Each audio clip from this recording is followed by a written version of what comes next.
Clinton Miner here from Sawtooth Bushcraft. Once again on the banks of the beautiful Boise River, not very far from my office, my law office. Just want to share with you something that kind of has been plaguing my mind, or at least on my mind, about using a ferrocerium rod to start fires. I've spent a lot of time, I've been accused a little bit of being Fatwood crazy. I don't take away from Fatwood. It is in fact probably one of the greatest discoveries that I've come across for myself. I've found it in the last couple of years, and I'm just incredibly impressed with it. And I'm going to show you a little bit of what I mean by that. It is better than other options, but one of the things I got looking at is, do you really need Fatwood? Is it imperative that Fatwood be a part of your arsenal to get a fire started? And so what I did is I started collecting a few things, a few different types of wood that was not particularly resinous, and decided I would try and do a little bit of an experiment with that. And I've tried that before. We're going to see if we can reproduce those experiments. What I have here is a piece of redwood decking that we use to make some benches in our backyard. I have split a piece of that off. You can see that chunk goes right there, and so I'm going to set this aside so I've got some room. I also have just a piece of Douglas fir. It's off from a piece of 2x4 that I had. Just split it off, and there's no resin smell. It isn't particularly resinous. The last thing I have is just a piece of willow, and it's a very dry piece of willow. It's a piece of willow that probably died last year. It's been out of the rain. It's been out of the elements. Very dry, but just a basic piece of willow branch that we're going to give it a try as well. Here I have my a nice chunk of Fatwood. We'll use it in a minute, and then I have my Fatwood ferrocerium rod, my Fat Boy Fatwood ferrocerium rod with the striker. And what I'm going to do here is just one at a time try these different woods using the same method I used with the Fatwood. Scraping some sawdust fine materials with my Mora knife, with my bushcrafting knife, and see if we can get those to light up with nothing more than the sparks from the Fatwood rod. Taking those one at a time, I'm going to start with the willow. We'll go ahead and just scrape off a little bit of that willow, just like we would with the Fatwood. We're just going to take the 90-degree spine and create some super fine elements from that. Just some sawdust, like I said, and it's coming off pretty easily. It works about the same as the other. One of the things I found, that sometimes you'll get a ridge build up, and if you just take your knife and peel off that ridge, then you get a little longer throw on this. But we're getting a pretty good little pile of willow shavings here. Go ahead and scrape those together. I have here a pile that's I probably need a little bit more. I don't want to shortchange this. I'm gonna just keep scraping away, get some more of this sawdust. All right, we've got a pile here, like I typically say, about the size of a quarter, about a quarter of an inch tall.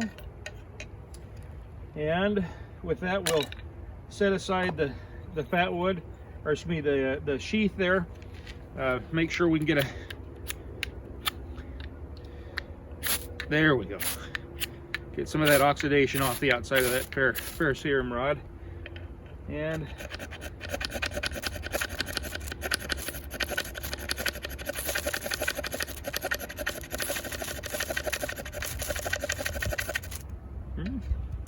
there we go. There's a flame. Not sure how well you'll be able to see it. Part of what I found, and there it's gone out. So just with the shavings from that piece of willow branch, I was able to get a fire going. We've got it going again. It sparked back up. you can get a flame and get a fire going. Now, is it going to provide the same kind of level of flame that you would with flatwood? Well, no. You've got a very, very small flame, very short-lived flame, but with nothing but a piece of wood and a ferrocerium rod, a dry piece of willow and a ferrocerium rod, you've got the option for fire. Let's go ahead then, do the same kind of an experiment. We'll simply start fresh with that, and we will do the same experiment with just a piece of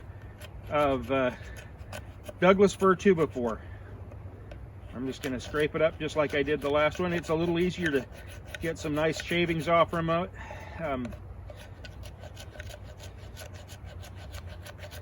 Put that together. Get a little bit of a breeze blowing. I hope I can keep this all together. But a little bit of a breeze. Use my fat boy to act as a little bit of a wind block.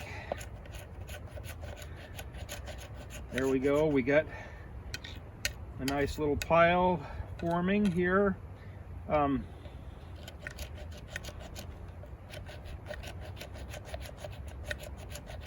Just getting a little more of this material. There we go, and it's a little smaller than my previous. It's a little smaller than my previous pile from the willow. I've placed this here so we've got a little bit of a wind block, and we'll just see what we can do. Let's get us a spark onto that.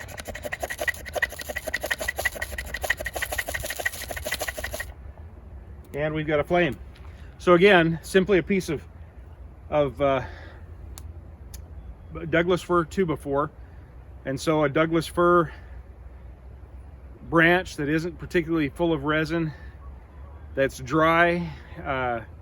You may have to baton that and split it, get that into that inner wood where it's dry, but with that dry wood, I had a flame. Now it's very short-lived, and just for when we get done with these various chunks of wood, we will do one last experiment with the actual fat wood. But just what I'm trying to say is, if you don't have the fat wood, don't lose hope. Your ferrocerium rod can still get you a fire. Let's go ahead and do the same thing. Excuse me, again, this is the end piece of this redwood. Set my ferrocerium rod down here, and we'll just go through the same process. Set that down for a minute. It's a little harder to get the sawdust off from, but certainly can be done. Again, I can smell redwood, but I can't smell pitch. It's not resinous. It is simply a piece of redwood decking.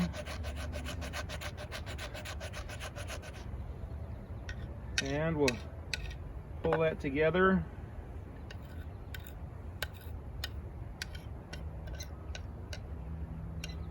Not quite the quarter size, but close.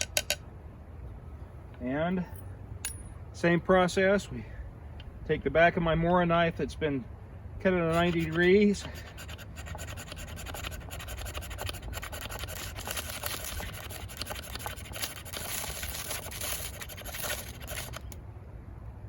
And we got a flame.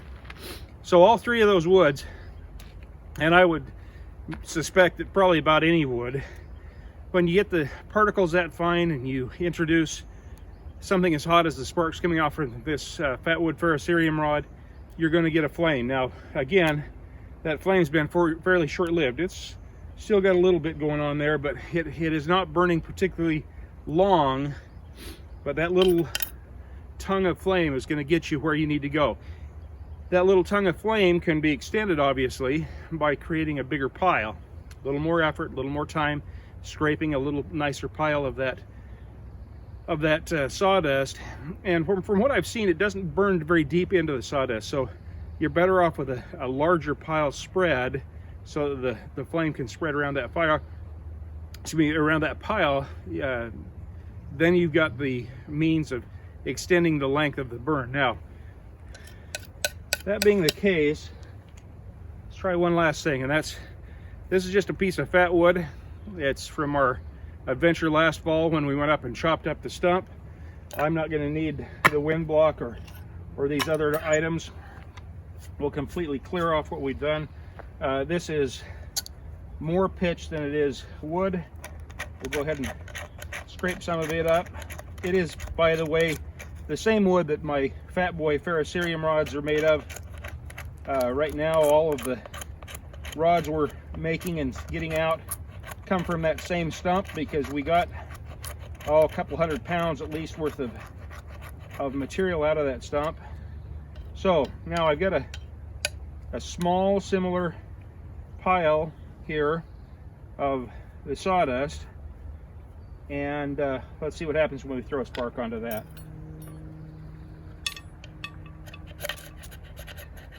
That didn't take anything. Takes a lot less spark, a lot less of the rod. Sometimes I'll scrape a little of the rod into the fire. You see that flame is burning. It's still burning.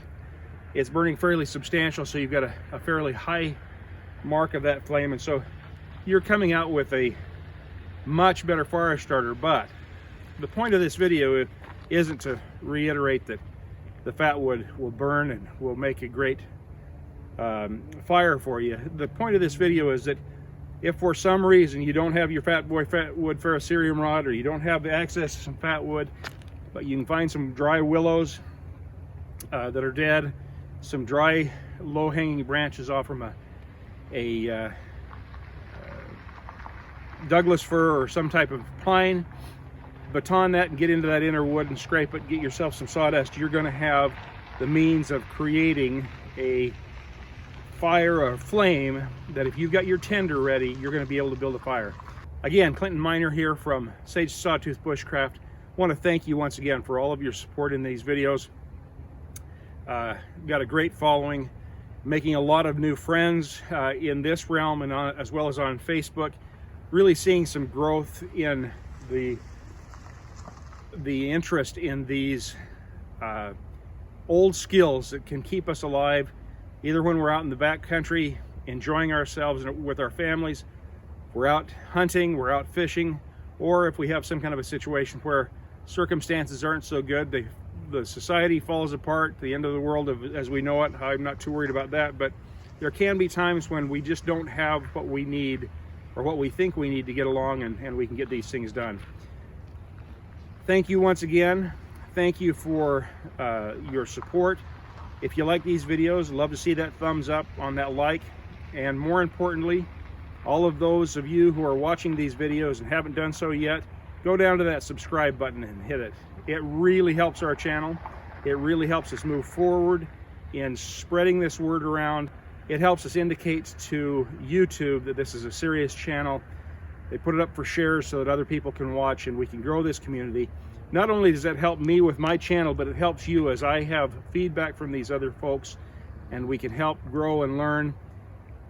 Along those lines, I ask you that if you have more ideas on how to build fires using this ferrocerium rod, other items that you can use for that initial spark tinder, I would really appreciate it. Again, Clinton Miner from Sawtooth Bushcraft, I thank you. And remember, as we say here at Sawtooth Bushcraft, if you're prepared, you're never really lost.